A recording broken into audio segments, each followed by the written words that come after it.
Abra a sua Bíblia comigo na primeira epístola de São Paulo aos Coríntios. Primeira carta de São Paulo aos Coríntios, o capítulo é o de número 2. O sonoplasta consegue fazer o som aqui ficar um pouquinho mais aberto para mim?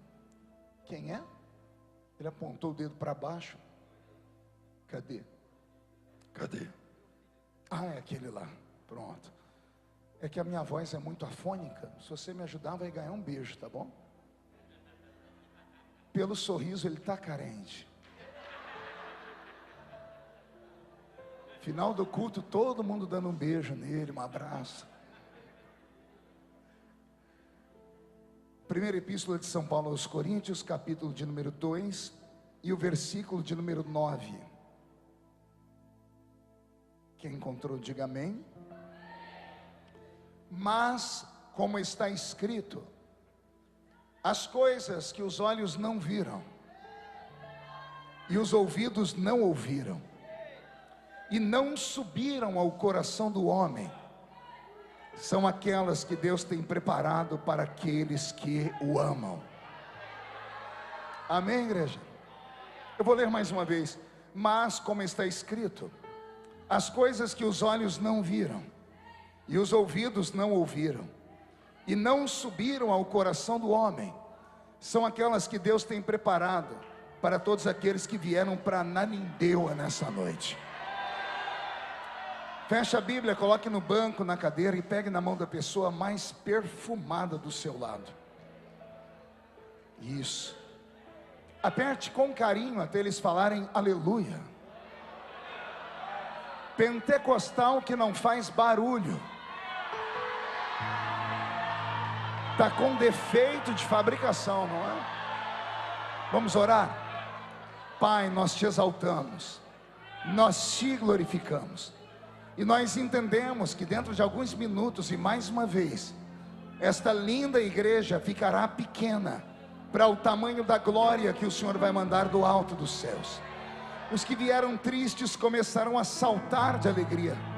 Os que vieram se arrastando não voltam para casa se arrastando. Hoje voltarão voando nas asas de um novo tempo. E antes que eu comece a revelar os seus segredos, cerque esta igreja com a sua presença. E num raio de 5 quilômetros, onde houver um demônio alojado, eu dou a esses demônios segundos para sumirem daqui. Porque se não sumirem, serão queimados pelo poder da sua glória que aqui será derramada. Rasga os céus sobre nós, manda anjos de fogo descerem aqui, que estes anjos desçam, trazendo brasas de fogo nas mãos, comecem a esparramar estas brasas entre nós, e onde houver um crente cheio do Espírito Santo, pega ele nesta noite, Jesus, e mostra o caminho da verdadeira e poderosa adoração. Fala conosco, fica conosco. É o que eu te peço agora e sempre. E toda a igreja diz: os que podem, tomem seu assento aplaudindo a Jesus, porque Ele é bom, porque Ele é maravilhoso. Eu vou fazer um pedido ao pastor Franklin. A minha garganta é muito afônica. Será que eu posso ou desligar o ar aqui, ou jogar ele para cima? Vai desligar? Pronto, o senhor também vai ganhar um beijo. Pronto. É que o ar gelado vem, se eu respirar ele, dependendo como eu fizer, me dá um choque térmico, aí acabou a voz, né? Isso, glória a Deus. Me acompanha aqui no teclado, pastor Roberto Marinho, que vocês já ouviram cantar. Pastor Roberto morava nos Estados Unidos e era músico do pastor Benny Hinn, que é o maior pregador do mundo. Aí ele veio para o Brasil ser músico do pastor Benny Ruim, que sou eu, né? O Arthur está por aí? Cadê o Arthur? Aonde? Ah, está ali. O Arthur é meu filhão, né? Tem uma história muito linda também. Está há 2 dias comigo aí. Deus te abençoe, viu, filho? Como eu te disse, preste atenção na pregação dessa noite. Olhe para quem está do seu lado, diga ao seu irmão: você está preparado? Diga: faremos uma viagem só de ida para dentro do coração de Deus. Quem não quiser ir, fique à vontade para ir para casa, porque pelo horário dá tempo de chegar em casa ainda e assistir o Corujão. Se ficar comigo essa noite, coruja você não vai ver, mas você corre o risco de ver a pombinha do Espírito Santo voar sobre nós aqui neste ambiente. Glória a Deus. O texto que eu li nessa noite é um desses textos que, quando a gente passa os olhos sobre ele, o nosso coração é atingido automaticamente por uma presença invisível e real. Não sei se você percebeu que apenas a leitura do texto fez alguns crentes quase saírem da terra aqui, porque é um texto que transcende.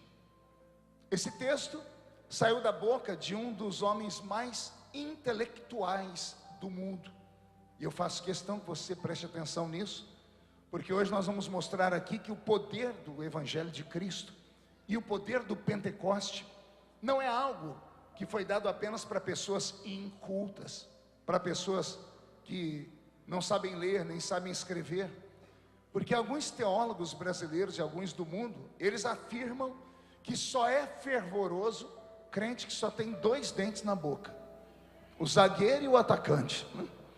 A maioria dizem que só é cheio do Espírito Santo gente que é analfa de pai e beta de mãe. E isso é um preconceito miserável que nós vamos tentar arrancar de dentro das mentes nessa noite.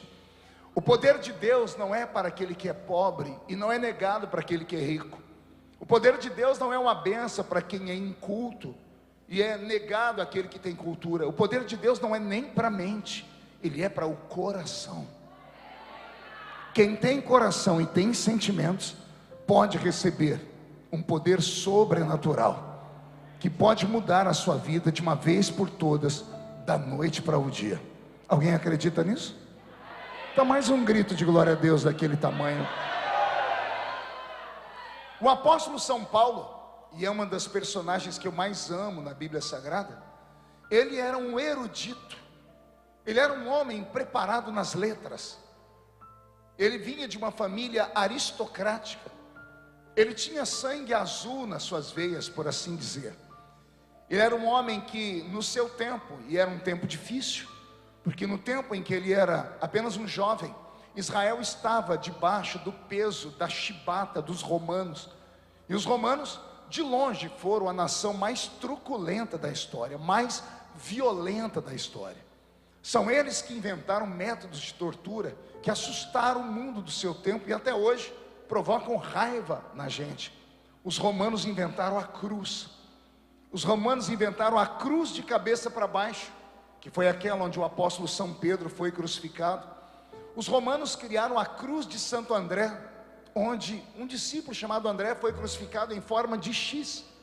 Os romanos criaram o azorrague, aquele chicote de 12 tiras de couro, que na ponta tinha uma limalha de ferro, que quando batia sobre o corpo de um ser humano, o ferro fincava na carne, e quando puxava, não apenas deixavam vergões, mas arrancavam pedaços da pessoa. Foi com esse chicote que Jesus foi esfolado vivo, na noite anterior ao dia da sua crucificação. Então os romanos eram esse povo ruim, duros de coração, e eles dominavam o povo judeu naquele tempo. No tempo dos romanos, mais de 95% dos judeus não sabiam ler, e muito menos escrever, porque escravizaram a mente das pessoas, tirando deles o direito de aprender a ler e escrever, e assim as pessoas se tornavam ignorantes, e era mais fácil de serem manipuladas. É nesse tempo que aparece um judeu, que é de família rica, é um judeu que sabe ler e escrever, só que mais do que isso, ele é formado. A Bíblia chama Paulo de doutor da lei, e muitas pessoas quando leem acham que ele era um sacerdote, e ele não era sacerdote porque ele era da tribo de Benjamim, a menor tribo de Israel, e só podia ser sacerdote quem é da tribo dos levitas.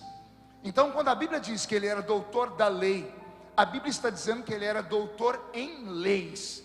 A Bíblia está dizendo isso em ipsis literis, ou seja, literalmente ele era um doutor na lei humana, portanto ele era um advogado. Olha só, num período em que a nação dele quase toda não sabia ler nem escrever, ele era um privilegiado. porque além de saber ler e escrever, ele é um advogado. Não bastasse ser advogado, ele é um homem que tem dupla cidadania. Numa época em que os judeus eram escravos, e ele, sendo judeu, deveria ser escravo também, ele era diferenciado, porque além de não ser escravo, além de ter a cidadania judaica, ele também tinha cidadania romana. E só poderia ter isso se o pai dele tivesse influência junto à política do seu tempo, ou seja, junto aos romanos. Quando Paulo diz, eu sei falar mais línguas, ou eu falo mais línguas do que todos vós, muitos crentes pensam que ele está falando do dom de variedade de línguas, e não é isso. Ele está dizendo, eu me comunico em vários idiomas. Ele era poliglota. Então olhe quem é esse homem. Ele é doutor da lei, ou seja, advogado. Ele é poliglota, ele é rico, ele é da aristocracia judaica. O pai dele tem influência em Roma, tanto que ele recebe cartas para perseguir aquela nova religião, que naquela época era chamada de seita, cujo nome era O Caminho. E é ele quem começa a matar os crentes daquela época, porque frequentavam essa religião chamada de O Caminho. Mais tarde, no caminho de Damasco, ele vai se encontrar com o dono dessa nova religião. E o encontro dele com Yeshua fez com que os olhos dele fossem derretidos pela sua glória. E quando isso aconteceu, Jesus, que deveria ter matado esse homem, resolveu dar uma chance para ele, mudando a vida dele. Primeira coisa que Jesus fez foi trocar o nome dele. O nome dele era Saul de Tarshite. Nós chamamos ele de Saulo. Saulo de Tarso. A cidade dele chamava Tarshite e o nome dele era Saul. E a palavra Saul ou Saulo significa o grande. Lembram de Saul, o rei de Israel, que acima dos ombros era mais alto do que todos os judeus? Saul ou Saulo significa o grande. A primeira coisa que Jesus fez foi arrancar o nome dele de o grande e colocou o nome dele de Paulo, que significa o pequeno. Era a maneira de Jesus falar, eu vou mostrar para você o que eu faço com quem é grande. Eu derrubo o camarada no chão, eu esvazio ele e transformo ele em pequeno para que eu faça crescer. Agora na graça e no conhecimento da minha presença. Então é assim que nasce o ministério desse homem. E esse homem é para mim um ícone. E olha que interessante, igreja.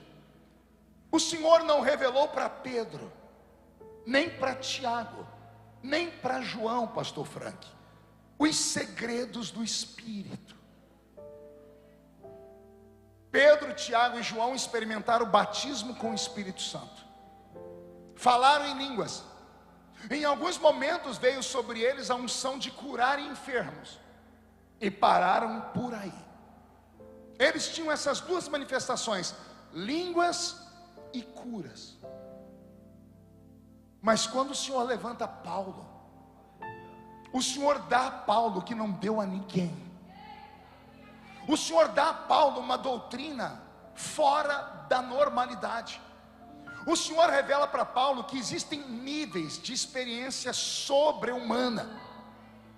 O Senhor dá a Paulo a habilidade dele ter dentro de si dons, e esses dons chamados de extrasensoriais. E eu sei que são palavras pesadas ou até difíceis de serem compreendidas, mas já já vocês vão compreender plenamente. O Senhor deu a Paulo a habilidade de ser um homem sensitivo. O que era um homem sensitivo? Era um homem de carne e osso como eu e você. Todavia, havia uma habilidade dentro dele de perceber o mundo invisível ao seu redor. Por que o Senhor não deu isso a Pedro e a João, que eram homens analfabetos? Vocês sabiam que Pedro e João eram analfabetos? Não sabiam? Também não têm lido a Bíblia, né? É só ler Atos dos Apóstolos, lá no capítulo 4 e 5. Vocês vão ver Pedro pregar uma mensagem tão poderosa, e quem está ouvindo ele diz assim: não são esses homens iletrados? Iletrado, analfabeto, como é que nós os ouvimos pregar desse jeito?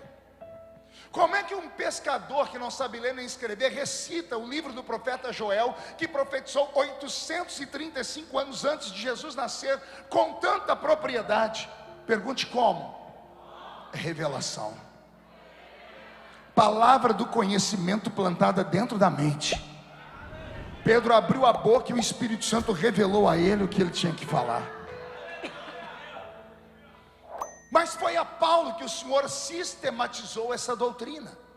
O Senhor não deu aos iletrados, o Senhor deu a um homem intelectual. O Senhor deu a um homem rico, o Senhor deu a um homem que tinha dupla cidadania.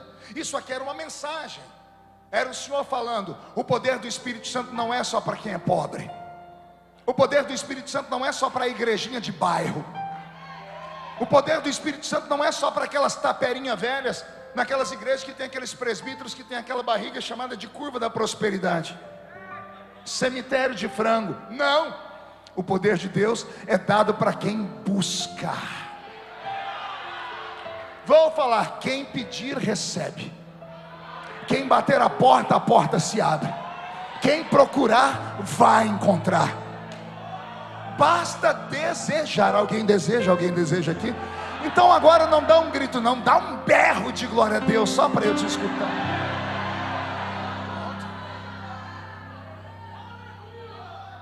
Não é Pedro, não é João quem ensina aqueles crentes que eles não são normais. Olha o que eu vou falar agora, se a gente na poltrona para não cair.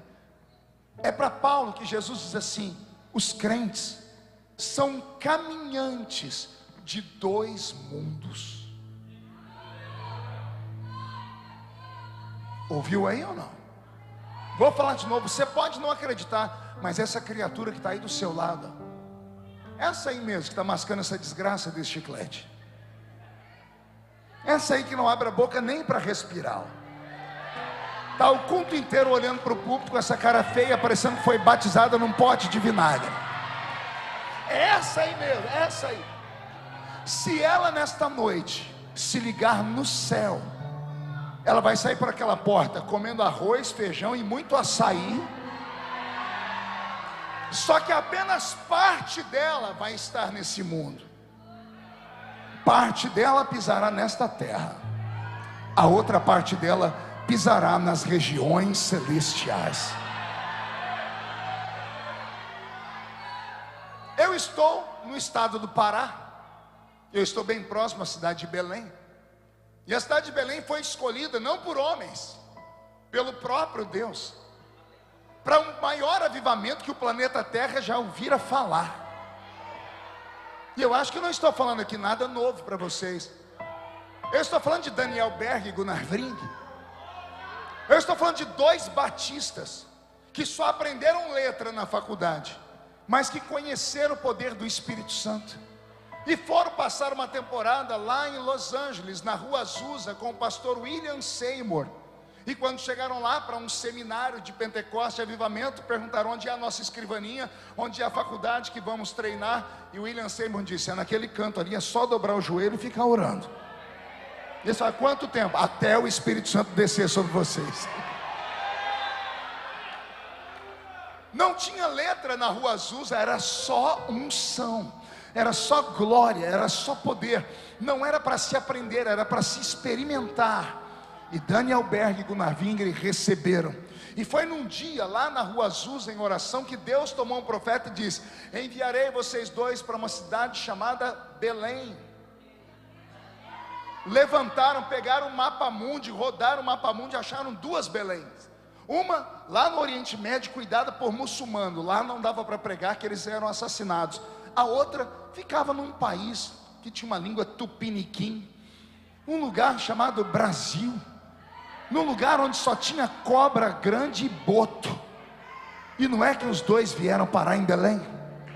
E quando chegaram em Belém, começaram o treinamento para aprender essa língua nossa, que é extremamente rica e difícil. A língua portuguesa é uma das línguas mais difíceis do mundo. A língua portuguesa tem 2.600.000 verbetes, enquanto a língua inglesa tem só 600.000 verbetes. Imagine que para cada palavra que existe em inglês, existe pelo menos 4 ou 5 traduções no português. Então é mais fácil falar qualquer língua do mundo do que a língua portuguesa. E não é que os dois vieram para aprender a língua portuguesa? Conta a tradição que quando um deles aprendeu a língua portuguesa, mandou um bilhetinho para a igreja batista, porque como eles eram batistas, estavam lá. E quando chegou o bilhete no púlpito, o pastor da igreja batista em Belém chamou eles para falar: irmãos, os nossos irmãos que vieram lá da Suécia sabem falar português. E um deles pegou o microfone e falou: nós sabemos falar português, e nós veio falar para vocês que Jesus deu para nós outra língua além da português. Ele deu para nós língua de anjo, que é essa aqui, ó. Pá, pá, pá, pá, pá, pá, pá, pá. Você se alegrou, né? Os dois foram expulsos de dentro da igreja, apanharam no meio da rua, tiveram que sumir pelo meio do mato, para não serem chamados de heréticos. Sofreu uma divisão aquela igreja, por causa daqueles dois suecos. E foi naquela mesma noite, enquanto os dois estavam escondidos, cuidando das feridas, porque eles foram espancados, foram lixados de dentro da igreja, que do outro lado, uma irmãzinha chamada Celina de Albuquerque, não dormia de noite, porque o que aquele homem falou entrou no coração dela. E ela virava de um lado para cá na cama, não dormia, virava para o outro, não dormia. Aquela casinha ribeirinha, feita de sapé, ela dobrou o joelho, meia-noite, falou: Jesus, se existe, eu quero. Se o que aquele homem falou é de verdade, eu quero receber. E ela orou da meia-noite até as 4 da manhã. Às 4 da manhã, Celina de Albuquerque diz que ela olhou para o teto e o teto sumiu. E ela viu bolas de fogo caindo em cima dela. E o Espírito Santo mudou para o estado do Pará. O Espírito Santo veio morar aqui em Belém. Veio de Malicuia. E olha, eu estou todo arrepiado, porque ele está me dizendo que está aqui até hoje. A glória!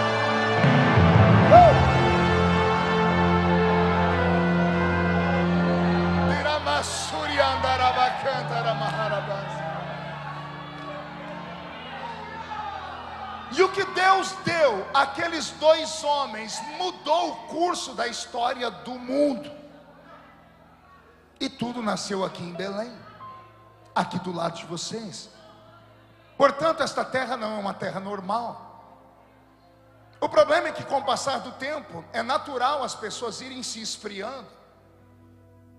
Com o passar do tempo, é natural os homens criarem grandes igrejas e às vezes se perderem, porque há muita preocupação. E aí se tornam donos de um estado, donos de uma nação inteira, e começam a se preocupar com os conceitos, com os defeitos, com os valores de uma nação. Começam a se preocupar com a liturgia, começam a se preocupar com isso, com aquilo, e vão deixando de lado a essência. E ao se perder a essência, a igreja entra no mesmo ritmo. E de repente, depois de 100 anos, o que restou daquilo que os nossos pais nos ensinaram? Muito pouco. Temos reuniões todos os domingos, todas as semanas. Gostamos de ouvir uma bela palavra e uma música que nos incendeia e nos coloca de pé. Mas eu queria saber o que foram feitos daquelas experiências, daquelas do livro Diário de um Pioneiro, escritas por Daniel Berg. Você já leu esse livro, Diário de um Pioneiro? Você precisa adquirir. Ele conta como era o início dos cultos aqui em Belém. Ele conta assim: eu estava pregando em Belém em um culto, e a glória de Deus era tão grande, que o Senhor me mostrou um homem no meio do povo, e eu estendi a mão sobre ele, e o homem flutuou no ar.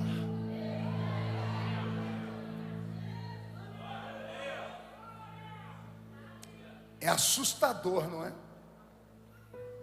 A Assembleia de Deus não publica mentira. A CPAD tem um crivo apologético. Todo livro passa por eles para saberem se é doutrinas de homens, se não é, se é heresia. O que é heresia é arrancado. Eu tenho a primeira edição do livro, aí eu comprei a última. É engraçado, não tem mais a palavra flutuar. Tiraram a palavra flutuar e colocaram assim: e eu estendi a mão sobre o homem, e ele foi erguido bem alto do chão.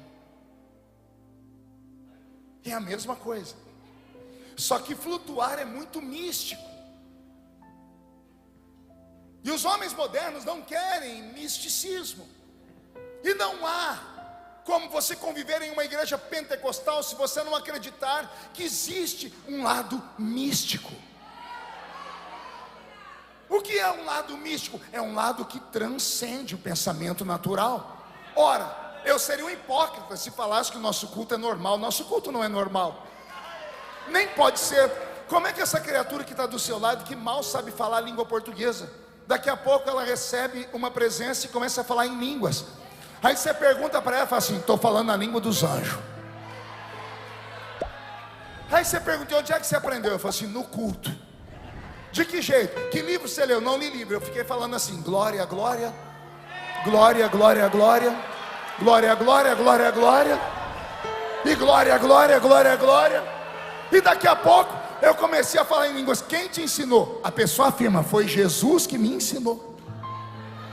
Me explique como você vai fazer uma pessoa que tem uma mente normal, um erudito, um professor, um filósofo. Como você vai explicar isso para um sociólogo? Que existem homens e mulheres aqui em Nanindeua que não sabem ler, não sabem escrever. A maioria tem um trabalho muito simples, honesto, digno, porém muito simples. Mas que quando começam a orar, parte do seu corpo começa a interagir com o mundo invisível, a ponto dos olhos marejarem lágrima, o corpo ficar todo arrepiado. Alguns começam a tremer, outros não conseguem ficar sentados, alguns começam a bater o pé no chão, outros começam a fazer coreografias que quem olha acha que eles estão doentes mentais. Por conta dessas coisas sobrenaturais, as pessoas modernas estão tentando extinguir a chama do Espírito. Estão tentando falar: não precisa de tudo isso para receber. Eu estou aqui na linha contrária dizendo: precisa de tudo isso sim. Precisa de tudo isso sim. Precisa. Por que precisa? Porque o mundo está sendo entupido com um monte de igrejas, e graças a Deus por isso. O problema é que você entra nas igrejas, você não sabe se está numa igreja ou num cemitério. Você entra numa igreja, você não sabe se está numa igreja ou se é numa reunião do Rotary Club. Você entra numa igreja e não sabe se é uma reunião do Lions Club ou da maçonaria, ou se é uma reunião formal como as que temos lá em Brasília, no Palácio do Planalto. Você entra num lugar onde as pessoas só são recebidas porque são perfeitas, porque usam uma roupa bonita, porque falam bem, porque tem um carro importado lá fora, cantam a música, mas não gostam de barulho, porque acham que esse barulho é extravagante demais. Com todo respeito, se não houver fogo na reunião, se não houver glória na reunião, se não houver fervor na reunião, não há milagres, não há sobrenatural, não há sinais, não há nada.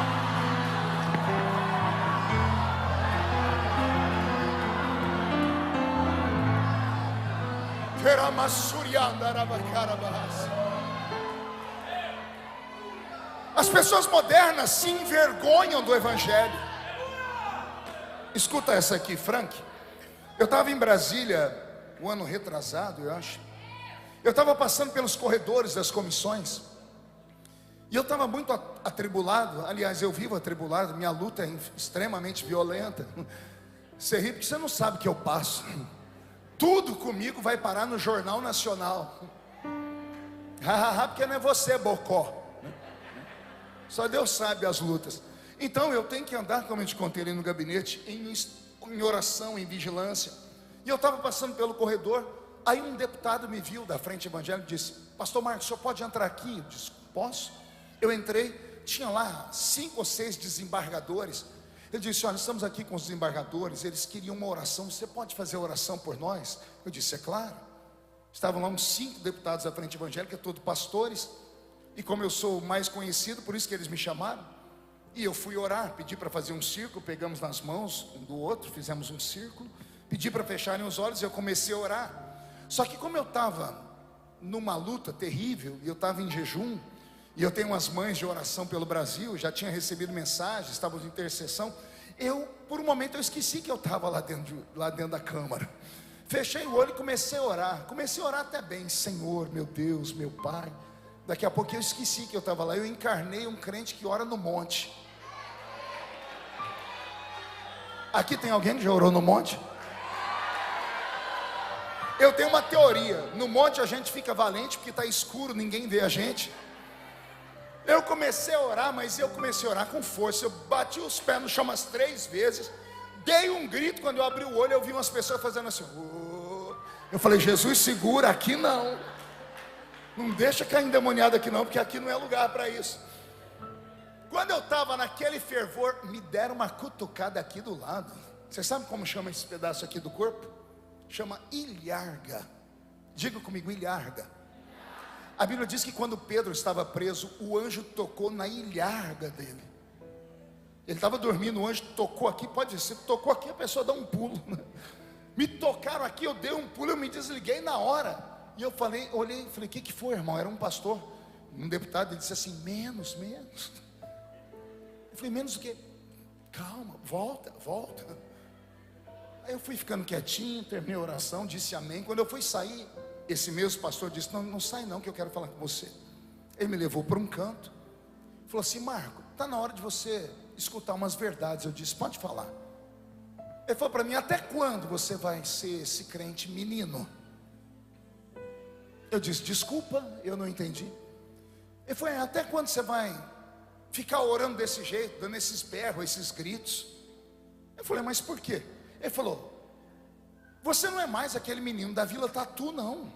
Olha onde Deus te colocou, você é conselheiro de presidente da república. Você é um deputado de 3 mandatos até aquela época, agora eu estou no meu 4º mandato. Você é uma pessoa importante que o Brasil para te ouvir. Você é um menino que fala inglês, espanhol, você escreveu livros. Até quando você, quando vai orar, vai se encarnar esses gritos, essas loucuras? Eu falei assim para ele, como é que você acha que eu cheguei aqui?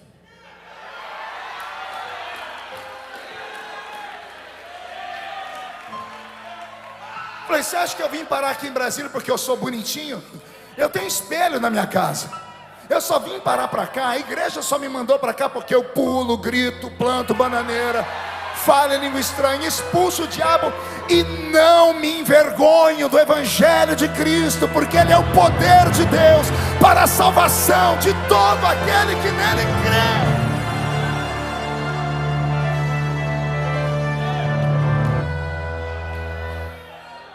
Foi por causa disso que eu comecei a estudar o poder do Pentecoste, para provar para essas pessoas que o poder do Espírito Santo não é dado para a mente, ele é dado para o coração.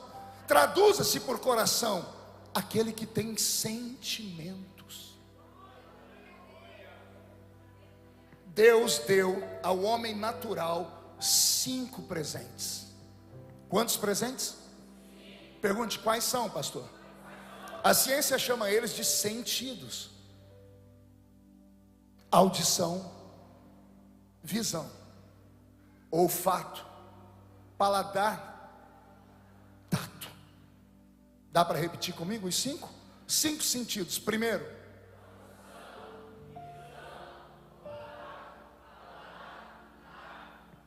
Deus deu ao ser humano esses 5 sentidos. São presentes.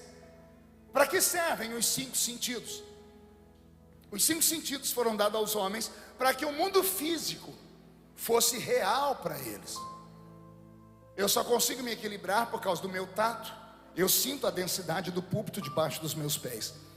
Quando eu abracei o pastor Frank, o meu olfato detectou que ele não usa mais perfume do Avon. O perfume dele nem português fala mais, é importado. Eu só consigo ver a beleza da roupa de vocês por causa dos meus olhos. A minha audição me faz perceber o mundo espiritual através da melodia que o Roberto toca, e através do meu paladar, em nome de Jesus. Depois do culto eu vou comer alguma coisa. Estou cansado dos irmãos me convidar para o evento e falar, vem que nós vamos cuidar do pastor igual cuida de um anjo. Anjo não come, não dorme, não descansa, não bebe. Ainda bem que aqui vão me tratar como ser humano.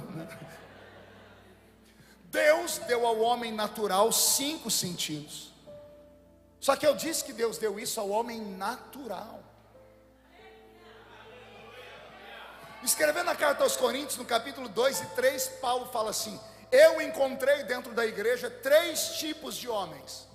São eles: o carnal, o natural e o espiritual.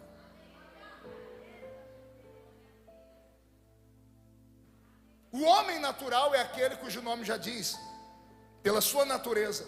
E a natureza humana dá ao homem a habilidade de nascer uma vez.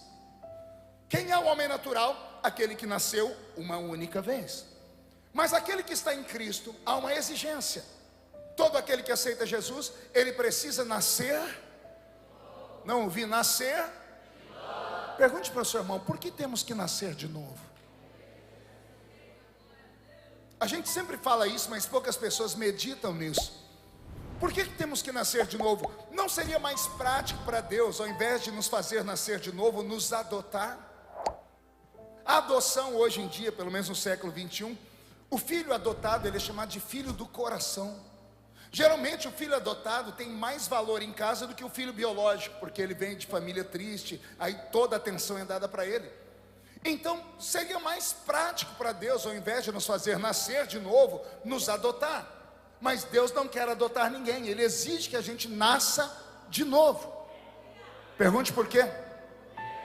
Todas as vezes que nasce um ser humano, este ser humano herda características genéticas dos seus pais. Olha a pessoa que está do seu lado, rapidão, olha de cantinho de olho para cá. Esse corpinho aí informa de um botijão de gás, de uma tábua de passar roupa, de um violão. Isso aí é herança genética.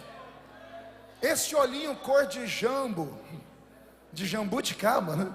Herança do vovô. Essa perninha torta, pode ver que é da vovó. Esses dentinhos, tudo que você está vendo aí é uma construção biológica. Nós herdamos isso através daquela sigla DNA, que significa ácido desoxirribonucleico. Uau! Falou 3 vezes isso, está batizado com o Espírito Santo. Então, nós herdamos características genéticas do pai e da mãe. E qual é a alegria de um pai e de uma mãe quando nasce o bebê? Pai, principalmente, é o bicho mais bobo que tem. Nasceu a criança, ele já coloca e sai mostrando para todo mundo, ó, a cara do pai. Toda criança nasce com cara de joelho. Todo bebezinho nasceu, é a coisa mais esquisitinha que tem no mundo. Parece um ET. Tudo inchado, né? Saiu de dentro da barriga, é natural. Toda criança tem cara de joelho, mas o pai tem visão profética. Ele diz, ó, é a cara do pai. Aí a coitada da mãe é obrigada a concordar e diz, só carreguei, só carreguei. Não é assim que as mulheres falam?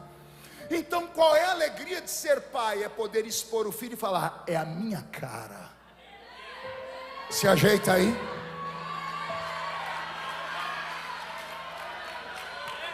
Aí vem Deus e diz, eu não quero adotar ninguém, eu quero que nasça de novo.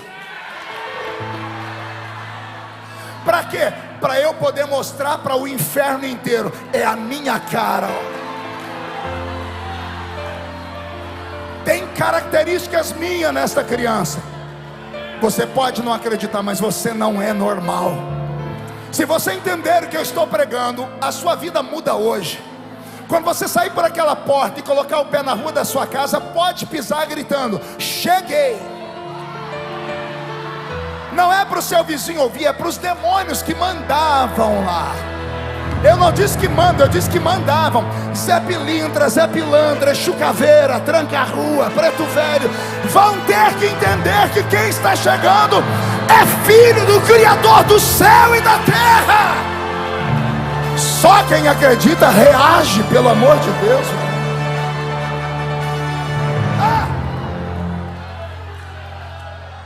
Olhe quanta verdade escondida dentro da palavra. Um crente pentecostal, eu estou falando do crente pentecostal raiz. Não estou falando essa geração Nutella não, tá? Eu não estou falando desses neopentecostais. Bonita a palavra, né? Neopentecostais. Ah, que vontade de colocar eles deitados no meu colo, pegar uma cinta e bater no bumbum.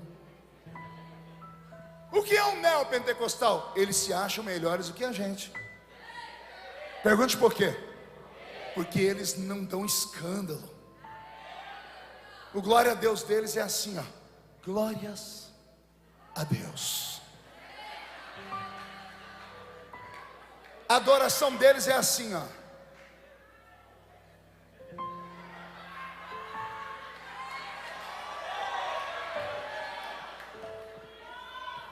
Eles não gostam nem dos nossos louvores, eles gostam de um negócio chamado worship.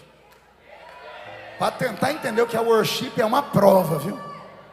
É aquelas músicas de lenga-lenga. Sabe aquela nhê, nhê, nhê, nhê, nhê, nhê, nhê. Então criaram esse nome de neopentecostais para tentar se descolar da gente, que se descole mesmo. Porque a minha Bíblia diz: ou você é quente, ou você é frio. Porque se for morno,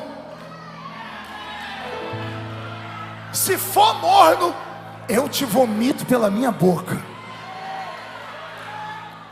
O diabo não tem medo do homem, porque o homem é importante, porque o homem tem anel de formatura no dedo, porque o homem ou a mulher mora no alto de um arranha-céu, ou porque tem um sobrenome extremamente poderoso e uma conta bancária recheada de dinheiro.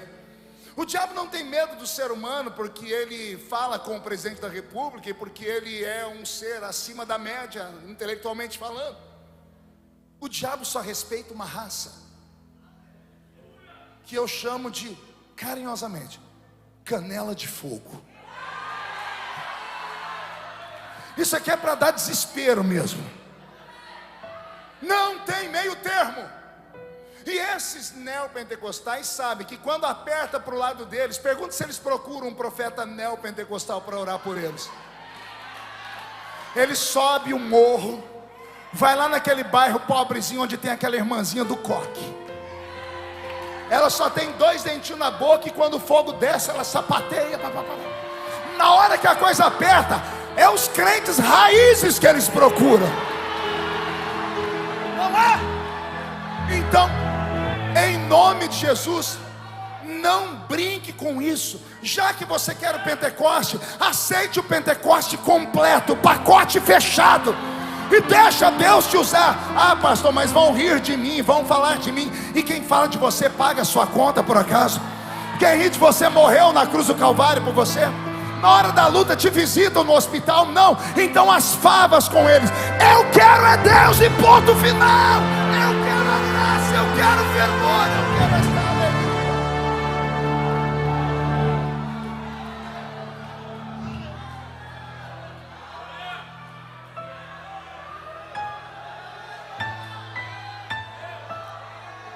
Escute, o que eu vou falar agora vai te fazer chorar. Beto, mude a música, me dá a minha.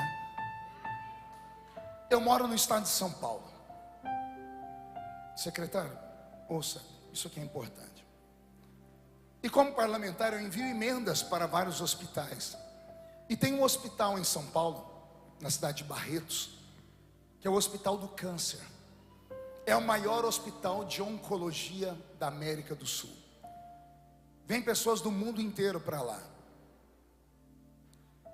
Andar naquele hospital é a maior tortura psicológica que um ser humano pode sofrer na vida. Imagina você entrar num hospital com milhares de pessoas à beira da morte. O cheiro de morte nos corredores é perceptível. Aí você vê morrendo aos poucos crianças, velhos, pessoas de meia idade. E eu fui visitar esse hospital. Aí o diretor me mostrou todo o hospital. Eu comecei a passar mal lá dentro, porque é muito triste. E eu saí dali dizendo: diretor, eu preciso ir embora. Ele falou assim: não, ô, deputado, deixa eu te mostrar aqui uma ala, que nós estamos com um tratamento paliativo, estamos em teste ainda, e tem dado algum resultado. E eu disse: onde fica? Ele disse: na pediatria. Eu falei: o senhor não vai fazer isso comigo? Você vai me levar para ver criança em estado terminal? Ele disse: mas o senhor precisa ver. E eu fui. Entrei num corredor e tinha 2 portas, uma de frente para a outra. A da esquerda tinha uma foto daquela enfermeira, que tem em todo hospital, a enfermeira com um dedo assim, ó. E embaixo: o seu silêncio é uma prece. Aí o médico abriu a porta e entrou. Era uma pediatria. E haviam dezenas de leitos e berços. Todas as cores que tinham ali se resumiam em branco e prata.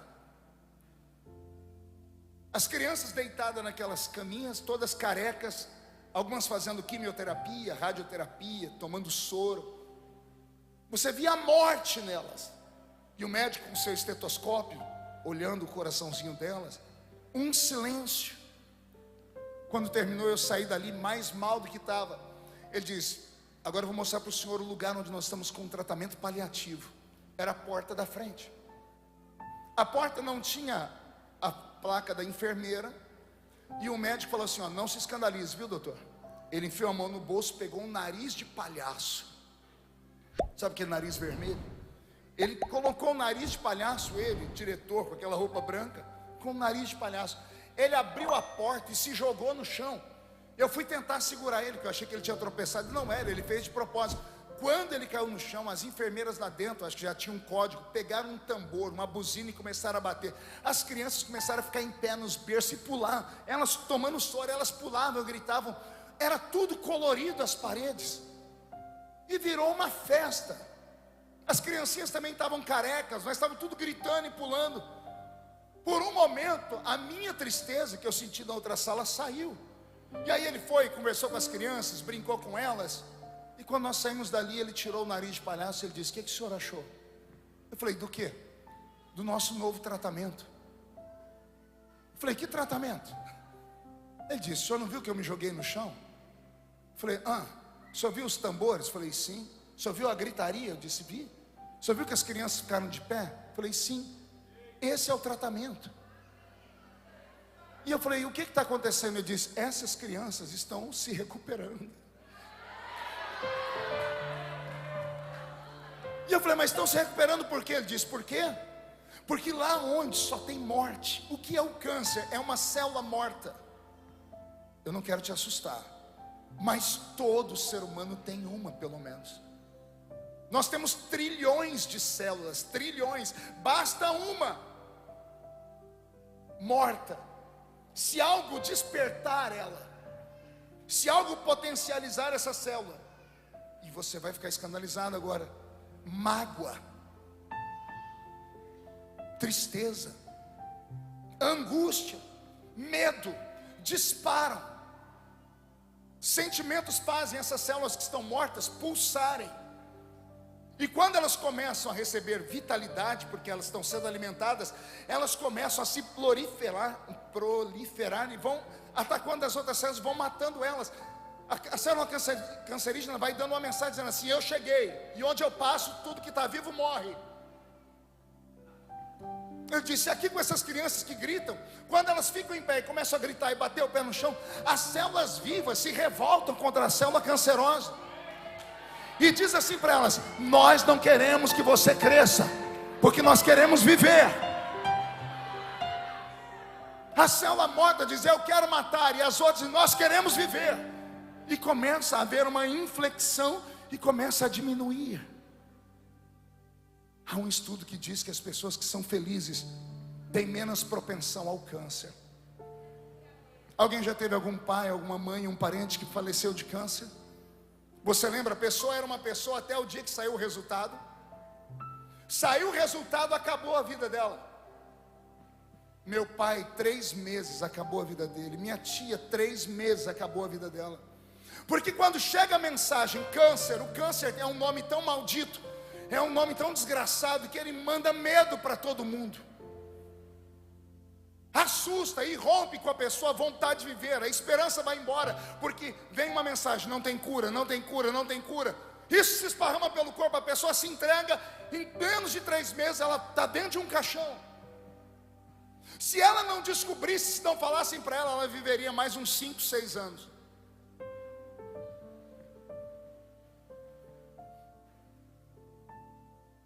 Por que existem curas de cancerosos nas igrejas?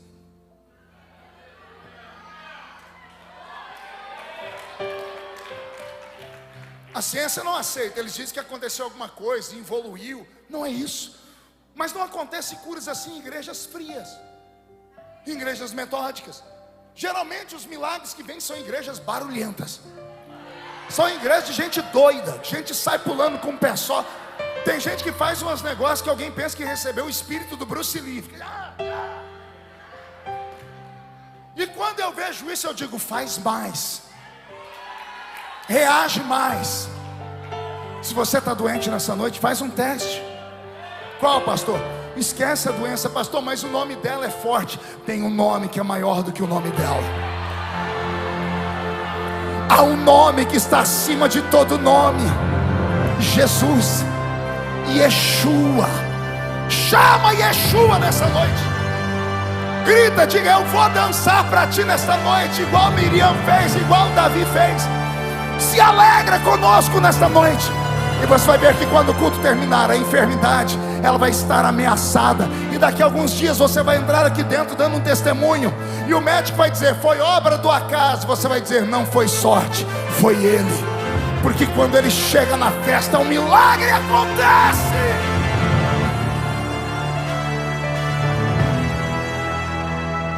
Avivamento não é uma questão louca de uma mente perturbada que sofre com catalepsia, porque é isso que os psicólogos falam de nós.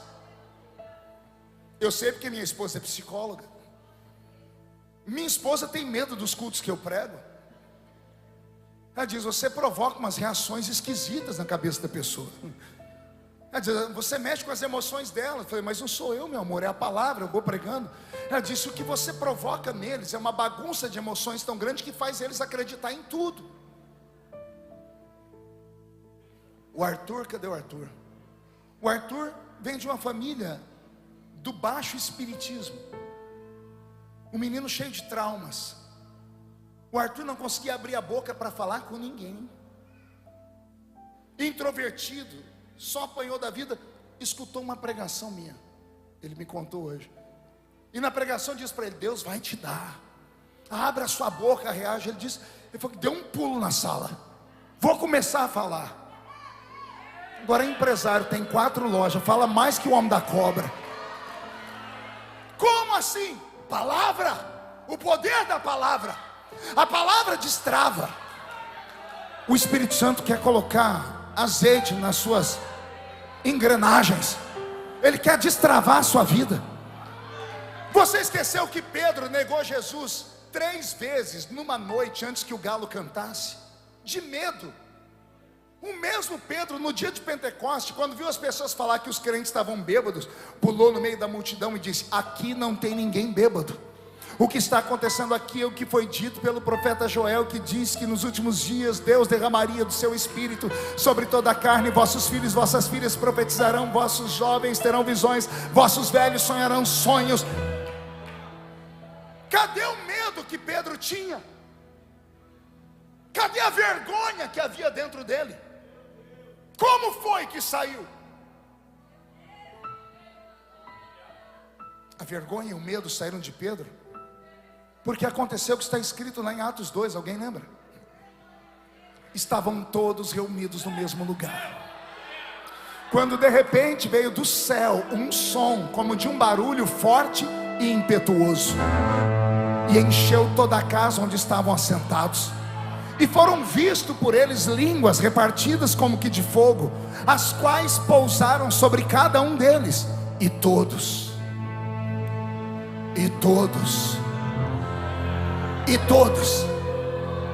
não foi meia dúzia, e todos foram cheios do Espírito Santo, e começaram a falar em outras línguas, conforme o Espírito Santo lhes concedia que falassem. Foi isso que aconteceu com Pedro. O Espírito Santo veio sobre ele e arrancou dele tudo aquilo que atrapalhava ele como ser humano. O Espírito Santo destravou Pedro. O Senhor quer destravar a sua vida. Ele quer arrancar essa timidez maldita que não te deixa crescer, que não te deixa se desenvolver, e pior, não te deixa nem conseguir uma pessoa para casar com você. É sério, você está aí orando, subindo um monte, descendo um monte. Não adianta você subir monte, descer monte, porque isso não é só oração que resolve. Você tem que ser destravado. Você precisa ter audácia. Você precisa receber coragem. Você tem que receber uma unção que te faça perder a vergonha, perder o medo. E como é que isso vai acontecer, pastor? Aquilo que os olhos não viram, aquilo que os ouvidos não ouviram, aquilo que ainda não subiu ao coração do homem, é o que Deus tem reservado para você nesta noite. Mas para isso você tem que criar coragem. Se Deus deu a Paulo, que era um erudito, por que Ele não pode dar a você? Se Deus deu a mim, um menino que era cortador de cana de açúcar, apanhava laranja, algodão e café, morávamos em 12 pessoas dentro de 2 cômodos, minha mãe não sabe ler nem escrever até hoje, eu tenho guardado a minha caixa de engraxar sapato até hoje. Como foi que Deus mudou a minha vida? Foi dentro de uma igreja igual a essa. Eu acreditei que existe alguém aqui dentro. Vou falar de novo. Eu errei a vida inteira falando que era algo. Eu passei a vida inteira falando, tem uma coisa que me pega no culto. Hoje eu já pedi perdão. Não é uma coisa que me pega, não é algo, é alguém. Não, eu vou falar de novo. O que você está sentindo aí não é uma coisa, não é algo, é uma pessoa mesmo. Essa pessoa tem nome, chama-se Espírito Santo. E Ele está aqui dentro nessa noite. Só que Ele é um cavalheiro. Ele não é igual aos espíritos que descem em centros de feitiçaria. Os espíritos que descem em centros de feitiçaria dominam a mente da pessoa ao ponto da pessoa não saber o que ela está fazendo. O Espírito Santo não é truculento desse jeito. Ele é um cavalheiro. Ele não vai pegar você e fazer você fazer coisas que você jamais sonhou ou queria. Não, Ele vai trabalhar em parceria. A Bíblia diz que Ele concedia as línguas. Ele não falava as línguas. Ele não pegou a língua das pessoas e fez elas mexer sozinho, não. Falavam em outras línguas conforme o Espírito Santo concedia.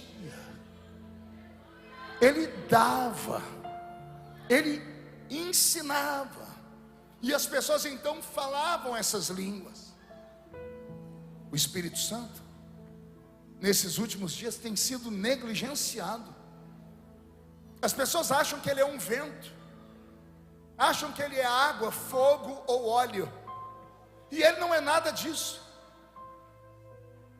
Esses 4 elementos são símbolos dele. O que esses 4 elementos fazem, Ele também faz. O vento propaga, o Espírito Santo também propaga. O fogo queima e purifica, o Espírito Santo queima e purifica. A água limpa, o Espírito Santo limpa. O azeite consagra e separa, o Espírito Santo consagra e separa. Mas Ele não é vento, Ele não é água, não é fogo e não é óleo. Ele é uma pessoa. E se Ele é uma pessoa, Ele quer se relacionar. O que Ele quer, pastor? Ele quer falar com você. Ele quer acordar com você. Ele quer dormir ao seu lado. Ele quer ser seu professor, Ele quer ser seu mestre. Ele quer te ensinar a palavra. Ele quer te dar habilidades e poder. Existem 9 dons do Espírito Santo lá na carta de Paulo aos Coríntios, no capítulo 12. São dons do Espírito Santo. Olha só, não são dons de Jesus. A Bíblia não diz que são dons de Jesus, são dons do Espírito Santo. O que é um dom? É uma dádiva. Dádiva do Espírito Santo. Quem é que dá a dádiva? O Espírito Santo. Agora, como é que Ele pode dar se a igreja nem sabe que Ele está presente? Como é que Ele pode doar se a igreja não sabe de onde vem? Paulo, o erudito, ensinou uma coisa que poucas pessoas aprenderam. Quando vocês se ajuntam, nada acontece, disse Paulo. Mas quando vocês se ajuntam e uns têm salmos e outros têm testemunho, palavra e louvor, louvor e palavra, aí Paulo diz, aí vocês saem da terra e entram nas regiões celestiais. E onde são as regiões celestiais? Com certeza não é aqui em Ananindeua. O culto começa em Ananindeua, mas ele não pode terminar em Ananindeua. Ele começa aqui e vai subindo. De que jeito? Quando um grita, quando o outro aplaude, quando o outro chora, quando o outro fala em línguas, a gente vai saindo da terra e vai se encontrando com Ele nas regiões celestiais. E é nas regiões celestiais que acontece o milagre. Qual, pastor? Batismo com o Espírito Santo, cura divina, libertação. Por que não acontece mais milagres? Porque a igreja não sai da terra. É simples assim. Por que não acontece mais os sinais? Porque a gente começa o culto aqui, fica no culto aqui, e não vê a hora do culto acabar aqui. Ficamos olhando para o relógio. Queremos compreender. Milagre não se compreende, se absorve e recebe. Por que os nossos pais, que não tinham cultura nenhuma, recebiam? Por que Daniel Berg e Gunnar Wingre oravam e pessoas flutuavam? Gunnar Wingre conta que ele estava pregando na cidade de Somerville, lá no estado de Massachusetts, nos Estados Unidos da América.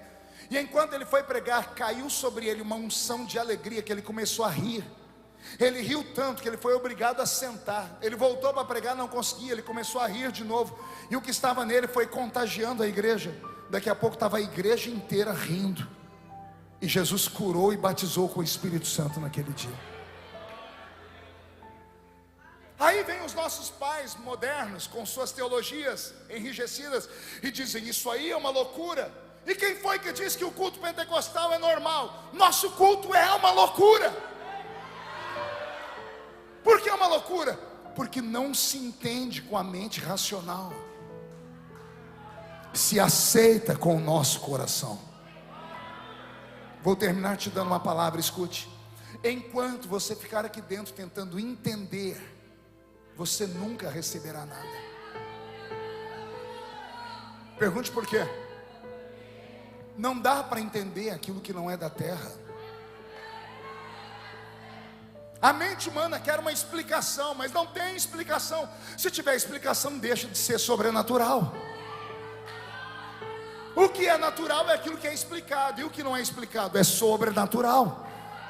E o que é que eu faço, pastor? Ao invés de você ficar filosofando, ao invés de você ficar o culto inteiro me olhando com esse olho seco, parecendo olho de sapo que morreu no dia de enchente, ao invés de você vir para o culto e ficar aí com esse braço cruzado e com essa boca travada, essa boca de aço, essa língua de ferro, esse queixo de concreto, eu te desafio: se entrega,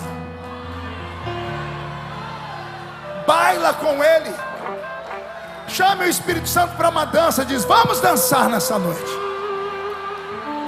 me deixa sair da terra e tocar o céu. E eu profetizo que a sua vida vai mudar. Quem crê nisso, fica de pé comigo, por favor.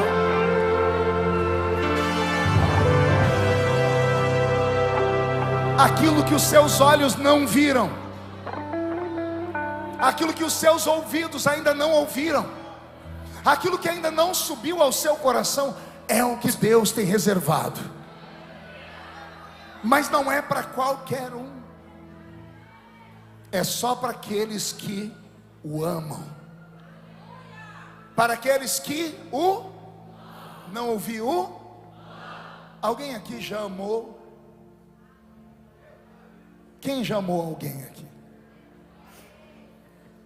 Quem ama faz loucuras. Esse deve estar apaixonado. Vou falar de novo. Quem ama não enxerga mais nada na frente a não ser o amor da vida. Quem ama fica tão zorogodó que daqui a pouco você está lá na sua casa e para um carro na frente da sua casa com uma caixa de som desse tamanho, e um outro doido com o microfone fala: Maria, João mandou te dizer que do dia que ele te viu, ele subiu num coqueiro e nunca mais desceu. Aí solta aquelas músicas que te passa vergonha.